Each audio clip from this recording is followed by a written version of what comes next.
एक गांव में रंगनाथ नामक एक फूलों का व्यापारी रहता था।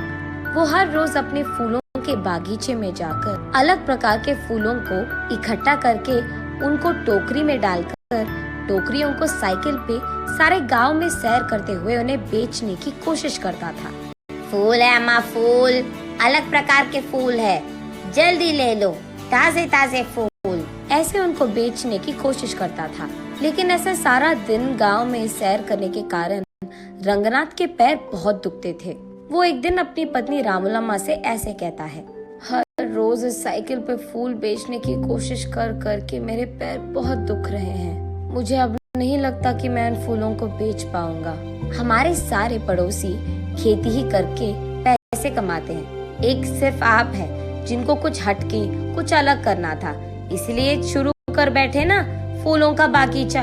उन लोगों की कमाई देखो हजारों में है और हमारा देखो कहाँ है। और अब तो तुम्हारा स्थिति भी नहीं है कि तुम फूलों को बेच सके। अब भगवान जाने हमारा क्या होगा, ऐसे कहती है। तब रंगनाथ इस सोच में पड़ जाता है कि इस मुश्किल का हल कैसे मिलेगा। एक दिन वो यही सोचते हुए अपने फूलों की बागीचे में जाता है। तब वहाँ उसका दोस्त राजा राम आता है। कैसे हो रंगनाथ, कैसे चल रहा है तुम्हारा फूलों का व्यापार? क्या व्यापार, क्या चलना, एक फूटी कौड़ी नहीं मिल रही मुझे। क्यों रंगनाथ, ऐसा क्या हो गया? फूल बिक नहीं रहे हैं क्या? फूल भी नहीं बिक रहे हैं और मैं भी उन्हें बेचने नहीं जा रहा। हाँ, क्यों, क्या हुआ? कुछ नहीं यार, इस साइकिल को चला चला कर मेरे पैर ना लग रहे हैं कि मर ही गए। मेरी टांग इतने खींचते हैं, इसलिए कुछ दिनों से मैं फूल बेचने नहीं जा पा रहा हूँ। अरे रे, हाँ क्या? तो फिर आप क्या करना चाहते हो?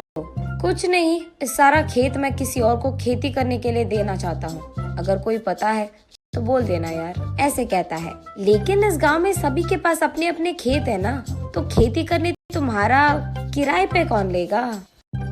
हाँ, बात तो सही है। अब वो भगवान ही कोई रास्ता दिखाएगा मुझे, ऐसे निराश होकर कहता है रंगनाथ। तभी राजा राम को कुछ योजना सूझती है और वो ऐसे कहता है, हाँ, भगवान से याद आया मुझे, मेरे खेत में कुछ दिन पहले एक देवता की मूर्ति मिली थी। उसको मैंने अपने खेत में सड़क के बगल वाले पेड़ के नीचे लगाया है।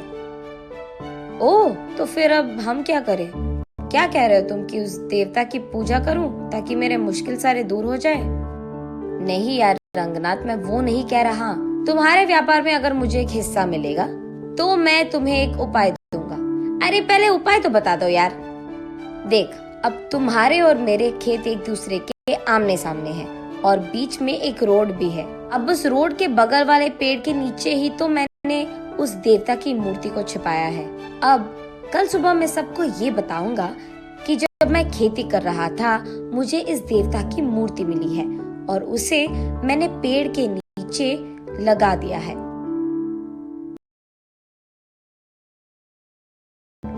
हाँ हाँ, वही आ रहा, सुनो तो सही। उस देवता की मूर्ति के पास मुझे कुछ पुरानी कागज पत्र मिले हैं और ये कि उस पे लिखा था कि ये बहुत बड़ी देवता की मूर्ति है और ये भी कि उस देवता को उस समय में सारा गांव सैर करवाते थे और इस जंगल में उगाए फूलों से ही वो अपने आप को संवारती थी। ऐसे मैं प्रकट करूंगा और उसके बाद मैं ये भी कहूंगा कि वो इस देवता के वजह से था कि चारों ओर अपने अपने खेतों में अलग प्रकार के बीज डालने के बावजूद वो देवी यही चाहती थी कि इस खेत में सिर्फ फूल उगाए जाए। फिर सबको मैं यकीन दिलवा दूंगा कि तुम भी देवता की सेवा ही कर रहे हो और उनका काम मान रहे हो। तब सिर्फ तुम्हारे खेत में उगाए हुए फूलों से ही उस देवी की पूजा करना चाहेंगे सभी। तब तुम्हारे बागीचे में सारे फूल बिक जाएंगे और इतना भी नहीं, तुम अपने खेत में ही बैठकर पैसे कमा सकते हो। साइकिल चलाने की तो कोई काम नहीं होगी तुझे, ऐसे कहता है राजा राम।